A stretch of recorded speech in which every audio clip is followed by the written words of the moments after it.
Hello all, this is Robert here with another Tech Geek 311 app review as well as a product review.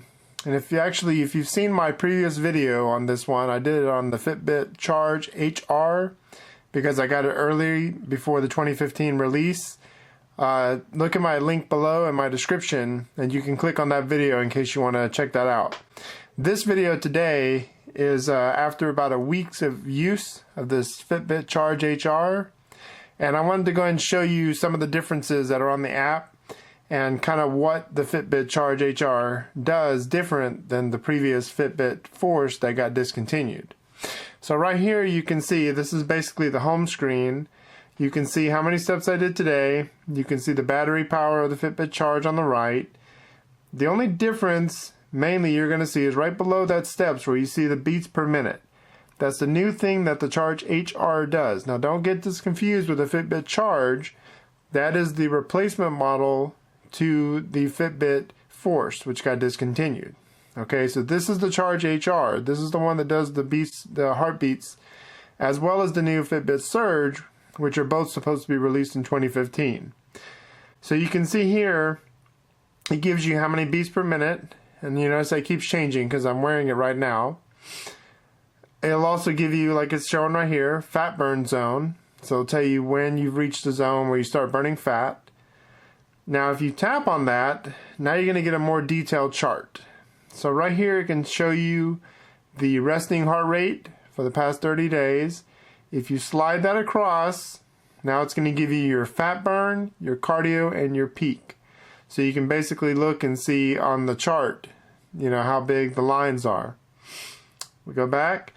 Underneath it, you'll see right here, it gives you your progress. So like this week, 70 beats per minute was the resting heartbeat or heart rate. Monday I had 69. Last week was 68, 66, and so forth. So it gives you a lot of detailed information here. You have a little question mark top right corner. If you tap on that, then it'll bring you into Safari and it'll give you more information on that. So we go back to the dashboard. Everything else in here, your miles, how many miles you've done, your floors, your active minutes, your calories burned, all that is similar to the other Fitbit wrist trackers. Your track exercises there, how many pounds of weight, depending on how you're synced with your other apps, your sleep, if you've been tracking your sleep with it, your calories eaten, calories left, and any water intake you've had. So pretty much the only change on the HR is you're going to get that heartbeat monitor. Now, down below in the tabs, you're going to have your challenges. If you want to take part in any one of these challenges, you can do that. You also have any one of your friends, if you have any friends that are added in there. A new thing they've added in here besides your 7-day steps is your messages. If you have any messages from any friends. You can also add friends now. And then you go into your account. And of course you see when you've joined. So you can look in your account here. You can see basically how many steps per day you're doing and your information. You can go in here under Charge HR and this gives you all your features. I'm going to show you another way to get to that too. You can set up a new tracker if you want to. You can also go in here and set up your goals, how you want to do it. Customize your tracking, so your exercise tracking. You can also go in here and do your heart rate zone. This is the new thing now with the HR and the new Surge. So you can look at your heart rate zones and it can kind of tell you. So they're basically calculated based on your heart rate of the 220 beats per minute minus your age. So once you enter in your profile information, it'll calculate this stuff for you. You can also do a custom zone where you can customize it if you want to. And then it gives you here basically the information on what are the heart rate zones. So you've got in here, it tells you basically what's cardio, what's fat burn, and the peak, so forth. You have your advanced settings, of course. You can set your time zones, your units, those things in there. And then of course you have your help menu and you can log out at this time. Now, we go back into the dashboard. This is the new thing that I didn't show you guys in the other previous reviews of this app. If you tap on where it says Charge HR, it brings you directly into that setting for that device itself. So you can do all your silent alarms, set them in there if you want. You can do your call notifications, which is new. That is new that came out with the ones who are discontinued the Force, which has now been added for the charges and the surges. You can customize your display, what order you want them to show up when you tap the button on the device. You can customize your clock face the way you want it to look.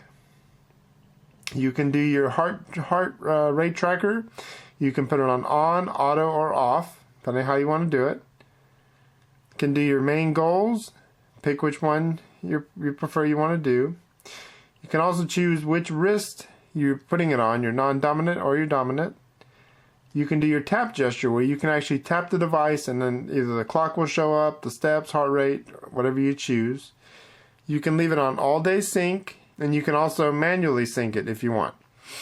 I've noticed sometimes, I don't know if it's the app itself, the device itself seems to pick up the Bluetooth with no problem. But for some reason, they just seem to have a little bit of issues with the syncing. The syncing does take a little while. You want to make sure you're on a pretty good network, whether it be an LTE or a Wi-Fi network, and then it pretty much syncs well. I mean, it syncs fast. So that's what I wanted to show you guys from the iPhone app.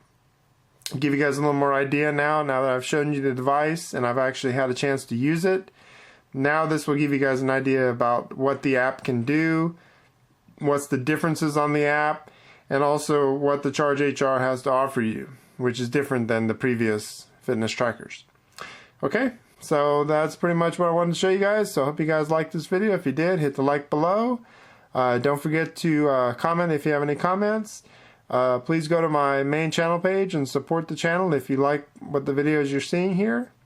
And subscribe if you haven't. And I will catch you guys later, probably this year. And if not, I'll catch you guys in 2015 with a lot more video and a lot more stuff. Thank you guys for watching.